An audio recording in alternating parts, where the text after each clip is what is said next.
Hey everyone, thanks for joining us today. We have a longtime friend of mine, Brian Bailey, who is also a CRMP, certified reverse mortgage professional. And Brian has a wealth of knowledge in reverse, and a lot of experience. Brian, would you like to share with our audience a little intro about yourself? My name is Brian Bailey, out of Phoenix, Arizona, as of recent, but we'll touch on that later. But I've been in the mortgage industry since 2008. Got in when the going in was really good and really strong. I joke, of course, it was a hard time in the industry, but survived through that. Started off at the big banks and then kind of worked my way up into retail and now into brokerage and into the reverse space, and just really enjoy that aspect of it. Um, Wife and I went full-time RV about 2.5 years ago. And so now we're kind of traveling around and just living life and enjoying every minute of it, and really enjoying the space of dealing with seniors and the full holistic approach that the reverse mortgage offers. Other than that, it's pretty simple. Enjoy the outdoors and just trying to, again, live life to the fullest. That's so cool. So I know we're here Yeah. to talk about reverse mortgages, but tell me more about your RV life. Like, do you meet clients in person ever, or are you all virtual? Where are you guys going? What's life like on the road? Right now, well, a couple days ago, we were up in the mountains in Flagstaff. Went to the Overland Expo and such, and so we spent about a month up there, and then from there, now we're in Vegas, just for a few days. Hopefully, only a few days because it's a little warm. I think you're hitting about 100, which in RV life is not a comfortable thing. So um, but no, we decided about 2.5 years ago, after going through a full remodel of the house and just wife's from Bolivia, and our four children have all moved out and kind of empty nesters, and I'm just kind of sat there trying to think of what to do, and this was a great option. Just sell everything we owned, and downsized, and went on the road and been everywhere from in Montana on the camping on the Yellowstone River with the back patio of the RV hanging over the river. So everybody's like floating by, fly fishing and stuff, and it was great. And to in Idaho, just randomly pulled into one spot on the lake and spent Fourth of July there. To Wyoming, Colorado. I do a lot of hunting, and so we kind of travel around to all the different seasons and stuff where I want to go for that. And I don't know, just it's just fun. It's just living life to the fullest. And now with Elon Musk and his Starlink, I don't have to walk around with my with my cell phone looking for connections. I can just no matter what, I have a connection, and typically faster speeds than I do when I'm in Phoenix. And so I can work from wherever, and so every day is a vacation, really. Oh, that So it's is great. so cool. So every now and then we get some consumers watching our videos. I am sure you're Mhm. inspiring some people. Sounds like an We amazing adventure.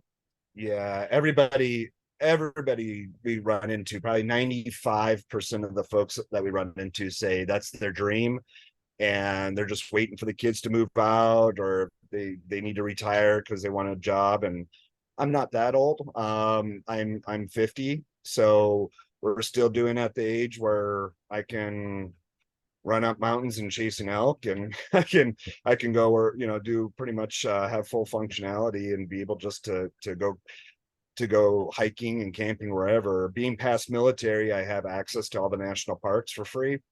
And so when we were over on the Yellowstone River, wife and I decided to go for a hike. So we drove down into Yellowstone, found a offshoot spot. We went hiking and down to a river and hung out down there, and then came back. And it's great. I just encourage everybody to get on it sooner rather than later. Do it when you can still fully enjoy all the things going on around you, not until when it's hard to get in and out of the RV. So Yeah, no kidding. Oh, that's so cool. yeah, Okay, here's the big question. cool. Have you helped any clients get their own RVs with a reverse mortgage?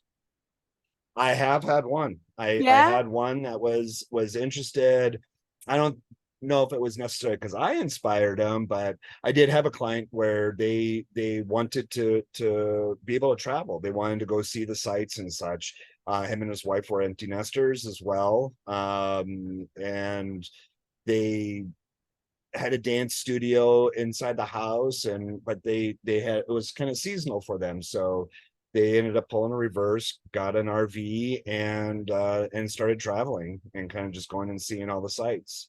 I've had others that have used it to buy a cabin up north, because Phoenix is obviously pretty hot during the summer, so they buy cabins up north in the Pine Top area or closer up to Flagstaff, Munns Park, and yeah, Oh, that is so just cool. full accessibility. Yeah. So that client with the dance studio, you and I both know that's no easy loan. Thank goodness they found you. You knew how to get through it. Yeah. Yeah. And it was a small part of the business. I mean, it wasn't a large chunk of their home and stuff. So we didn't run into occupancy issues or anything like that. It's just someone who enjoys dancing. And then if they're not doing classes out of the converted garage, they were teaching classes at I guess, for a lack of better term, like country bars and stuff like that. So Oh, very cool. yeah. Yeah. Very cool. Okay, so So I could talk about the adventures that you're on forever, but we are on here to yeah, talk about reverse mortgages. definitely. So you are a certified reverse mortgage professional. Why did I you am. decide to get that designation initially? I've decided a while back that I really wanted to move over into the reverse mortgage space. I really enjoy the clientele. I really enjoy working with seniors and helping them. Some of them to the point where they need it, and some of them to the point where it fits into their portfolio and takes a more holistic approach and gets them prepared for retirement. So it kind of puts everything into a full scale. So it's kind of like no matter what, as long as they have equity in the home or the various situations, you can help them. Whether it's refinancing and giving them access to things like an RV or a cabin, or doing a purchase, or just those different aspects of it. I like working with financial planners and CPAs. They're money folks like we are. They really bear down and look at the numbers, and it's not so much about um so emotion driven. Like, it can be, don't get me wrong, it can be a very emotional thing for people, but it's not such an emotional thing that's like driven like how what realtors deal with. It's, when people are buying a home, it's very emotional driven. So the reverse just it just kind of comes into a very, I don't know, it just matches my personality. It matches how I approach things and how I try to view. And so with that, if you're going to be in the reverse mortgage space, you run into a lot of times with clients where they started with one client or with one loan officer who said they did reverse, but maybe they've done one or two, but they didn't know the full aspects of it. Even I ran into situations that were very unique to a reverse for purchase than it was a reverse to full cash out. And so I wanted to be a professional. I wanted to be the best of the best, and have that clout behind me to know that, like, look, these four letters behind your name doesn't mean nothing. It means something very important. And I think certified financial planners, certified public accountants, certified divorce attorneys, these people go out there to really specialize into mastering their craft for their consumer. And that's what I looked at the CRMP was. There was no higher designation. There was no, oh, you're just happen to be certified to do reverse. No, you have gone through NERMLA, the actual entity that fights for reverse mortgage, and really goes to Washington and holds people, these politicians' feet to the fire for helping seniors. You're licensed through them or certified through them. What better place can you go? So Well said. Well said. yeah. So after having gotten your designation, how has that impacted your business?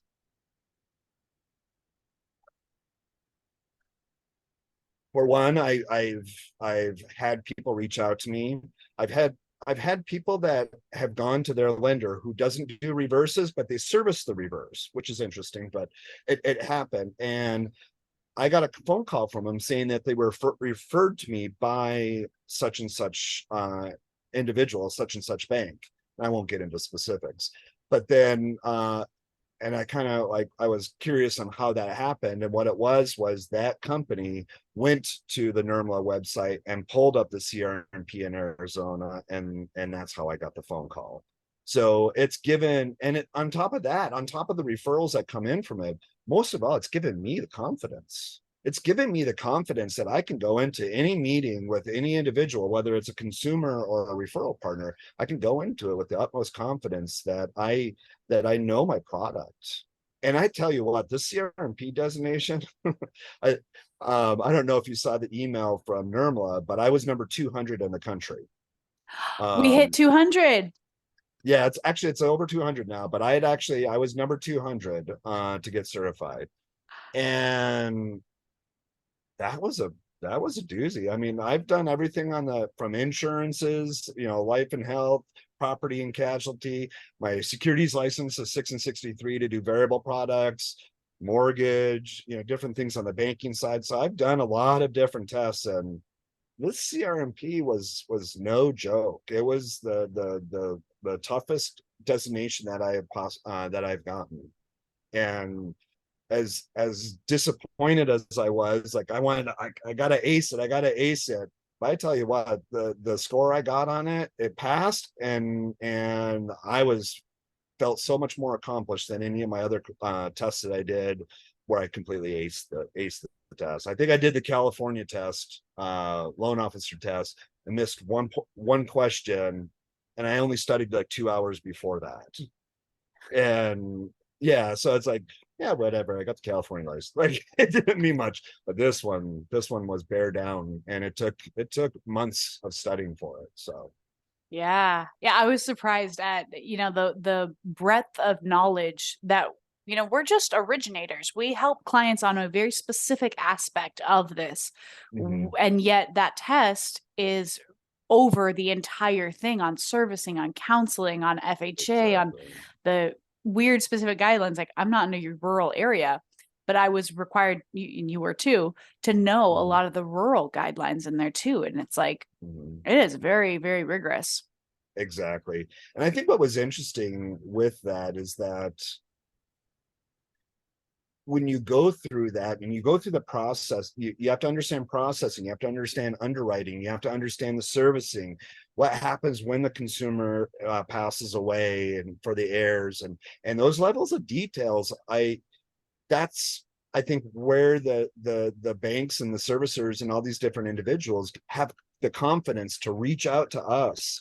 And like, I mean, I don't know of any other designation where you're that level of expert throughout the entire lifespan of that loan, and or that product, not even loan, that product, that to know from the beginning to the end how it all transpires. So Yeah, really, really good point. And I yeah. mean, I like to just remind everybody reverse mortgage is so very different. And so having this higher level of knowledge, your basic forward knowledge, I don't think helped that much when I got into reverse. It doesn't translate well. And there's just so much more to reverse about it. So okay, Exactly. let's turn a little bit. And I would love for you to share one of your favorite client stories that you just, you look back on and go, I'm so glad I do what I do. And hard to kind of narrow that one down, because that's the beauty of the reverse. Like, it really does, even though I said it's not an emotional thing, it is emotional, because there is so many. It's not an emotional process, it's not an emotional reason to do things, but it's emotional what it does for folks, especially those that are in a situation where they need it. um I've had, I guess the best one I can think of was he his wife had passed away, He had a small pension and a small social security, but when it came down to it, he wanted to be able to do the simplest thing. That was to landscape his backyard. He wanted to landscape his backyard, be free from debt, and be able to enjoy his kids and his grandkids, and sit out on the patio and have a cup of coffee and enjoy himself. He's an avid birder, so he has his binoculars. He feeds the birds and chases off the pigeons because he doesn't want those. But he gets all the different species to come in, and he'll turn your mind. My wife and I went and met with him for lunch after the loan had closed. We went out to this Polish restaurant in Glendale, Arizona, and we're sitting there eating some pierogies and talking about it. And his knowledge of birds was cool. And I'm just sitting there like I'm shocked. And the reason I bring this one up is because it's not this elaborate thing. It was just so simple that I heard this guy, this individual. I saw the spark in his eye about being able to pull in your average birds, like the birds that like you see in town and you don't even think anything of. And just watching the sparkle in his eye that he's been able to pull them in and have this backyard set up to really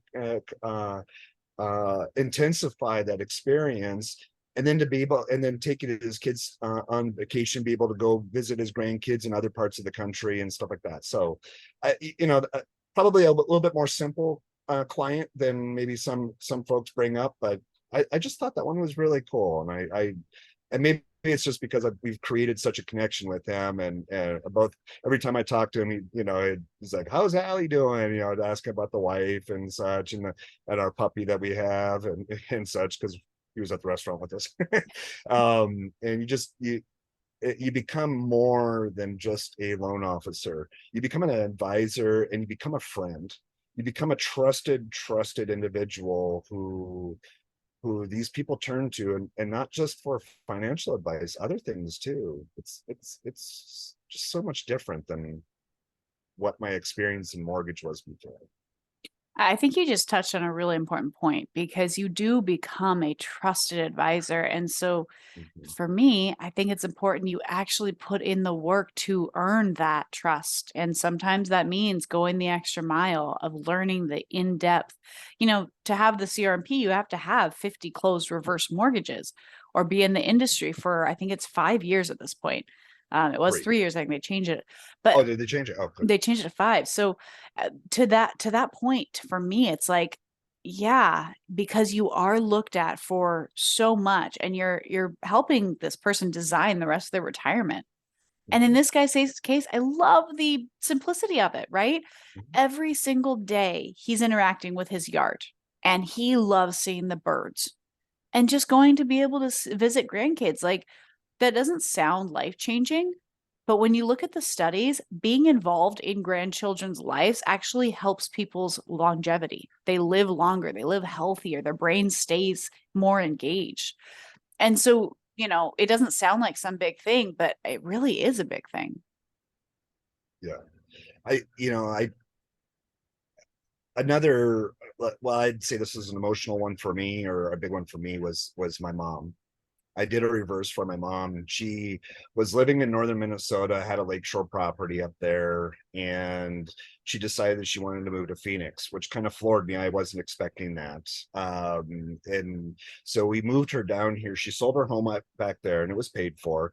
I guess that's where the birding thing comes into, because I remember she used to go out on the boat and watch the ospreys fishing and bringing the fish over to the chicks and stuff like that. So loons and eagles and all that other kind of wildlife in Minnesota. But she sold her home, and we didn't do a reverse for purchase for her because of time constraints and such that she had.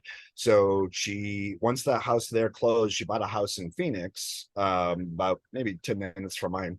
And then we did a reverse mortgage for her. She was a hairdresser in Minnesota, and because she'd always been self-employed and entrepreneur, she didn't have much social security. So the reverse allowed her to pull, um, use funds to, I mean, she ended up getting a different car. She ended up doing some remodeling and some different things for the home here. And uh once all that was said and done, she went back to work, you know, doing the greeting cards at the grocery stores and such. So she went back to work and she paid off the reverse mortgage, kept a small balance on it, you know, as I informed her to, so it didn't close, but she kept it there. Well, then, you know, life happened again. We went full-time RV, which kind of surprised her and pretty much surprised everyone. But she decided to go back to Minnesota. She missed it terribly. She didn't like living in the city, and so she moved back to northern Minnesota. Well, she pulled the money off the reverse mortgage and paid cash for the house there, sold the house in Phoenix, which her profit on the house in Phoenix actually paid for the house in Minnesota. And yeah, she now she's back home where she loves, and we'll probably be getting up there this fall to go see her. And she's close to my brother and his kids, and yeah. So What a cool it story. My gosh. yeah, I love the idea that it's an option mortgage, not reverse mortgage, but an option mortgage, because it gives seniors whose window of options are quickly getting squeezed quickly, especially with inflation and just the almighty dollar is just getting squeezed so hard, that this product actually gives seniors options, and it helps them give a new breath of life to them, that they don't feel diminished, you know, and dependent on situations that are out of their control. Well, and I think that's absolutely true. And one point I want to dive into a little more is that often people think once you get a reverse mortgage, oh, that's it. It better only be on the house that you're going to stay in for the rest of your life. You're stuck. Mhm. But in your mom's case, she actually used the reverse mortgage and had a big profit from that home, even with a reverse mortgage on it. Mhm. Yep. Can you go into that a little bit more for our audience's benefit of like how that actually works? Well, she didn't carry a loan. That's the thing. She had gotten a reverse just as a product to give her options to make the move to Arizona from Minnesota, because she was losing a source of income. You know, she didn't want to go get licensed and go through the whole hassle of trying to develop a new clientele and all that kind of stuff in Phoenix. So she was only able to move to Arizona by having a reverse in place and giving her that little flexibility there. Then she went back to work. She paid the mortgage off, or paid it down to a small balance, and then it just sat there for emergency purposes, really. And then when the time came to move, she purchased the home on the reverse. Yes, there was now there's a balance, but the house had gone up an equal amount. So when she sold the house, she was able to pay off the reverse mortgage, and she really, I mean, it probably only cost her a couple $100 for having that line open, or having that money on the line for a few days, because the house in Phoenix sold pretty quick. And she was able to make her secondary transition back, and where she didn't have to deal with the hassles that she did when she moved down here initially. God, that's such a cool use. Yeah. That must have made her feel so secure in what I would imagine is kind of an insecure time, right? Moving across the country, you're losing your ability to work, licensing and everything. And then the transition back, the options that you created for her with that. Now, Exactly. do you think if you were not doing reverse mortgages, she would have known about this option, heard about it, even looked into it? I doubt it. I doubt it, because she does come from a generation where it's all about pay off your house, you know, and get it done, and you know, you don't take out loans for that kind of stuff. She pays cash for her cars and all that kind of stuff. So I think to understand or to see how the product worked in its full entirety was very I I think she probably would have listened to what other folks around her would have said, and that probably wouldn't have been favorable, because there's a lot of negative connotations with reverse mortgage. And I will say that I mean, yeah, there was some bad stuff that happened like way in the 80s in the beginning of it. But since then, with when FHA took it over and backed the product and put all these stipulations in place, it's not a negative thing in the sense that it's just people don't understand it. People don't understand that, oh, I didn't get I didn't get as much equity from my parents or grandparents' home when they sold it. They don't look at the fact that that grandparent lived for 25 years, 20, 30 years, however long, without making a mortgage payment, and they still came to visit them. They didn't understand how the product works in that way. And maybe instead of tapping into their retirement, they tapped into the equity, which is goes into a whole nother concept, which I'm in the middle of writing a big presentation for. But they don't understand that aspect of it. So they're like, well, yeah, I got their 401k and that had a lot of money in it, but the house should have had a lot of money in it. Okay, well, what if the 401k had no money in it, but you would have gotten the house? Would you have said the 401k was bad? No, it's all money. It's all a dollar. I don't care if it's a dollar here or a dollar there. One's actually taxable, one's not taxable. And that gets into a whole nother concept. See your local CRMP to get more answers on that. Yeah. Brian Bailey. Yeah. If you're in Arizona, woo, hopefully Wyoming soon. Oh, really? Oh, that's pretty cool. Yeah. Is that where you're heading next? Yeah, I've been talking to licensing and stuff, trying to figure out where we're trying to determine what our next step is. That what after we're getting ready to sell the RV and the dually and downsize into a truck and a truck camper to go a little bit deeper, a little bit go see some more places that are a little bit easier to get into than a 44-foot. I think we're like 65 feet. We're just about at the limit between the nose of the truck to the tail of the RV. So you can't go to the national parks. You can't go to a lot of those places. But now we're trying to okay, where do we want to settle? We've been looking at some land in up by Julian, outside of where you're from. Yeah. And then we've been looking at, but I'm also looking at Wyoming too. So very cool.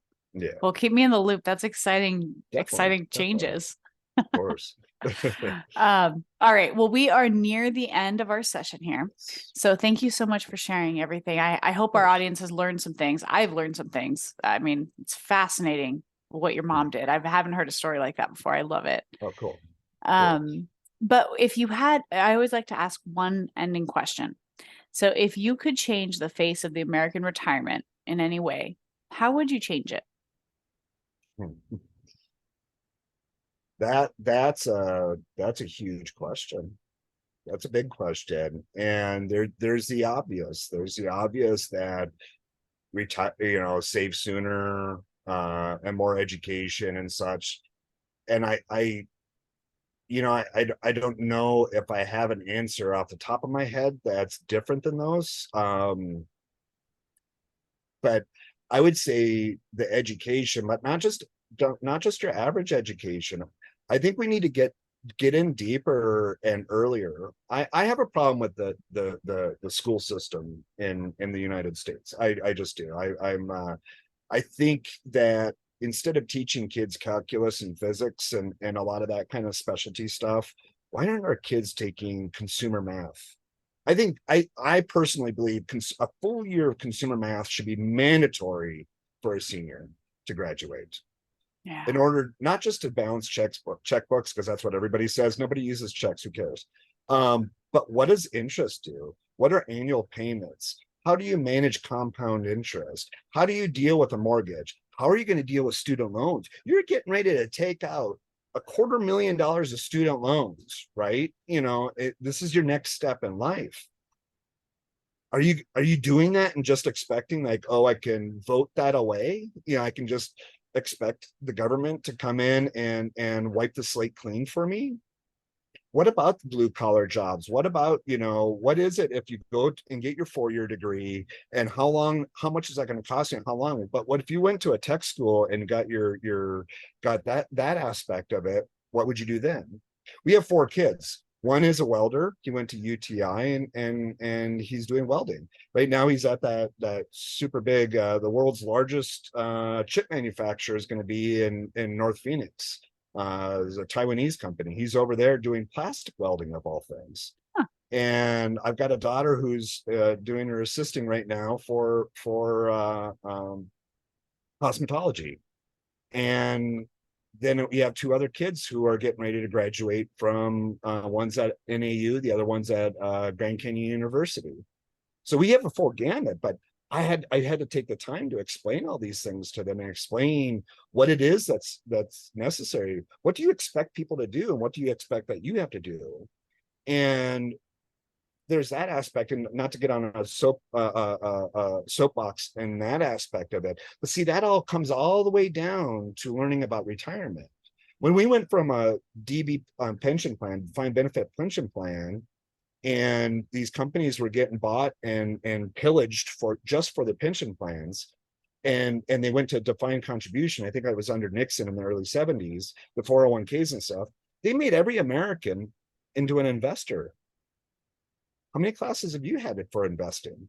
What do you know the difference between large cap, small cap, international? What are the different mutual funds? What are those? We don't know these things, and they've never instilled that into our education system. And I think that's super important. And with that, what if at 20 years old you put $100 a month away for the next 10 years, and that compounded in your retirement account compared to saving $500 a month in the last 10 years of your working environment? I've seen the numbers. I don't remember it off the top of my head. I've seen the numbers. It is huge. So yes, the save early and education, I'm sorry, it's the answer. It really is the answer that people need for retirement.